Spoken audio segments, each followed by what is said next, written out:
So this Element is also for sale.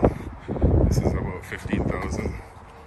So, but this boat, you can tell, needs a lot of work. We'll check it out. Yeah, like definitely needs a lot of work. There's no automatic, or the bilge pump is, yeah, the bilge pump is clogged up on this. This boat is definitely a no. But yeah, this boat is for 15,000, and it's an Element,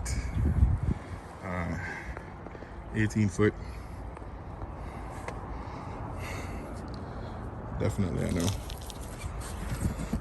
Like off the bat, I know. Because already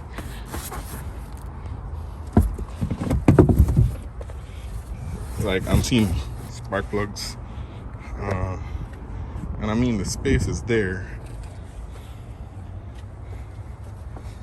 The space is definitely there to hold enough people. 1, 2, 3, 4, 5, 6, maybe even 7. So 7 people can comfortably fit on this. But you know you're getting into engine problems with something like this. So yeah, this is a no for me. Okay, and it has a 115.